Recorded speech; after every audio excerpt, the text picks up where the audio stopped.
Well, thank you, Sebastian, for letting me explain our story to PoloLine. USPA Properties, which has changed its name to USPA Global Licensing to depict more of what we actually do. We are a wholly owned subsidiary of the United States Polo Association, and we're a for-profit corporation. Our mission is to generate a long-term source of revenue for the USPA so that they can take those royalty income and invest it back into the sport of polo. The USPA Properties was incorporated in 1981, but I didn't get involved until 2003 and 2004.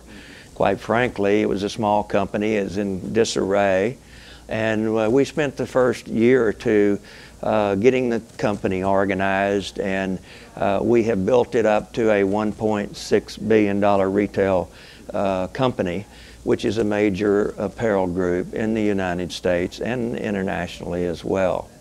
We're very pleased with our progress, and it didn't happen by chance. Quite frankly, I created a methodical plan from the very beginning, hiring a VP of licensing, developing a branding book. I hired a designer, and from the designer we give product design inspiration to our licensees around the world. Then we added from product, merchandising, retail store design, marketing, and then PR. We're very proud of our progress. We built a very successful brand, not only in the United States, but internationally. And we have over 1,000 trademarks registered in 135 countries. Today we have 733 monobrand USPA, US Polo ASSN stores internationally. Yes, the US Polo ASSN brand still has a lot of upside potential, but we're looking into the future, and we're looking at different options, whether we should be managing other brands, whether we should acquire other brands or acquire companies that can complement what we do.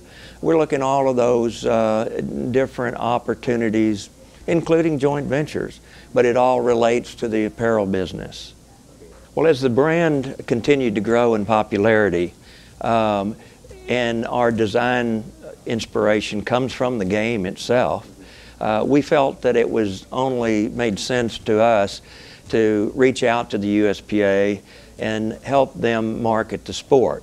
Because wherever the sport goes, the brand should go, and wherever the brand goes, the sport should go.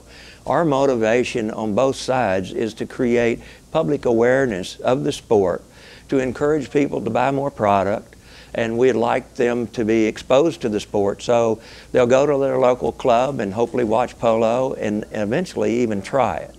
So it made sense for us to reach out to the USPA, and we offered to help them market the sport.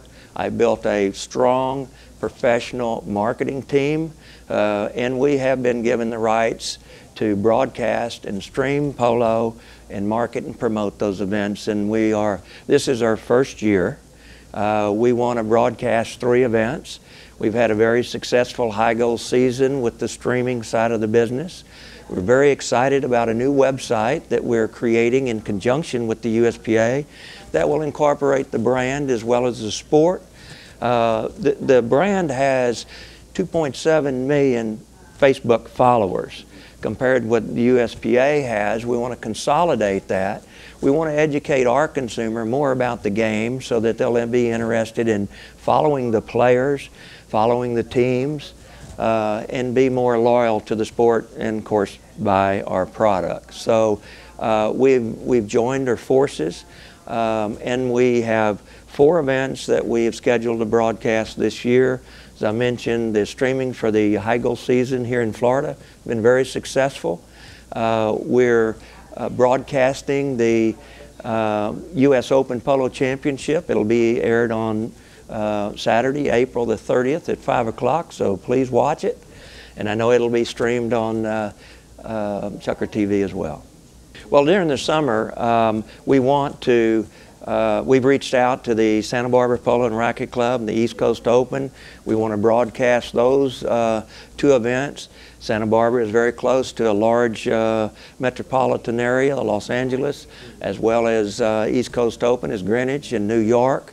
We eventually would like to work with Houston, but our goal is to be able to stream more games and build a tour around the United States so that we can broadcast different games and different levels of polo throughout the U.S. and then the 13 circuits where we have, you know, our circuit governors and multi events where they support and promote polo.